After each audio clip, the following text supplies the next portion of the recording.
untuk kita semua.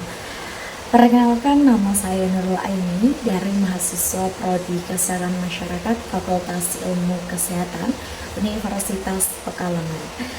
Video ini saya buat sebagai bagian dari mata kuliah Kepemimpinan dan Berpikir Sistem Kesehatan yang diampu oleh Ibu Dr. RR Vita Nurlatif SKM MKes. Pada kesempatan ini saya ingin berbagi pengalaman kepemimpinan yang paling monumental dalam hidup saya. Pengalaman yang tidak hanya membentuk cara saya memimpin tetapi juga mengajarkan saya pentingnya berpikir sistem dalam mengambil keputusan. Sebagai mahasiswa tentunya memiliki pengalaman kepemimpinan yang paling monumental. Pengalaman tersebut yang saya alami yaitu ketika saya dipercaya menjadi koordinator seksi dalam sebuah kegiatan organisasi kampus. Pada saat itu saya tidak hanya diberi tanggung jawab untuk menjalankan tugas teknis, tetapi juga dituntut mampu mengkoordinasikan anggota tim, menjembatani komunikasi dengan ketua panitia, serta memastikan bahwa tim yang saya pimpin dapat berjalan dengan selaras mengikuti kesalahan sistem kepanitiaan yang berlaku. Pada awal pelaksanaan, saya menganggap peran koordinator ini hanya sebagai membagi tugas dan memastikan pekerjaan selesai dengan tepat waktu.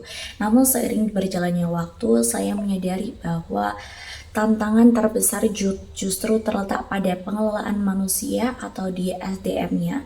Bukan sekedar pekerjaan yang dialami, dan tentunya setiap anggota juga memiliki karakter, tingkat komitmen, dan cara kerja yang berbeda-beda. Ada yang aktif dan responsif, tetapi ada pula yang pasif dan sulit diajak berkoordinasi. Kondisi ini sempat menimbulkan masalah di dalam beberapa tugas dan itu tidak berjalan sesuai dengan rencana, dan tentunya terjadinya miskomunikasi antar anggota itu juga sering terjadi, dan saya merasa terbebani karena hampir semua keputusan bergantung pada saya.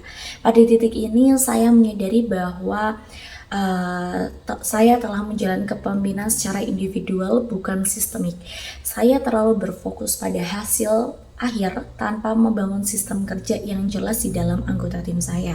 Dari pengalaman tersebut, saya mulai belajar untuk berpikir sistem. Nah, dari belajar tersebut, saya menyadari bahwa satu tim itu bukanlah unit yang terdiri dari sendiri atau individual, melainkan bagian dari sistem kepanitiaan yang saling berkaitan. Jika tim saya itu terlambat bekerja atau ada kendala, maka tim lain juga akan terdampak. Pada akhirnya, tujuan bersama itu tidak akan tercapai. Saya kemudian mengubah pendekatan kepemimpinan saya dengan memperjelas alur kerja, membagi tugas sesuai kemampuan masing-masing anggota, serta membuka ruang diskusi agar setiap anggota merasa dilibatkan dalam semua pekerjaan. Saya juga belajar untuk tidak memberi perintah, tapi lebih banyak mendengarkan dan memahami kendala yang dihadapi dalam anggota tim kami.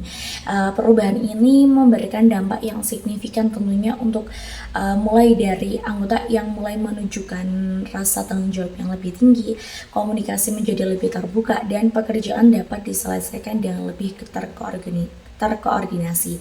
Saya belajar juga bahwa kepemimpinan sebagai koordinator itu bukan tentang siapa yang paling dominan, melainkan siapa yang mampu menyatukan peran-peran kecil menjadi satu sistem yang berjalan dengan efektif.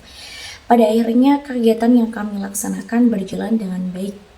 Namun yang paling berharga bagi saya bukanlah keberhasilan acara tersebut, tapi melainkan proses pembelajaran kepemimpinan yang saya alami. Saya juga memahami bahwa seorang pemimpin sekecil apapun perannya harus mampu melibatkan keterkaitan antar bagian, mengambil keputusan secara bijak, dan membangun sistem kerja yang berkelanjutan. Melalui pengalaman sebagai koordinator pada kegiatan itu, saya belajar bahwa kepemimpinan tidak selalu dimulai dari posisi tertinggi. Kepemimpinan justru tumbuh dari kemampuan dari mengelola tanggung jawab, membangun kerjasama, dan berpikir secara sistemis dalam menghadapi setiap tantangannya.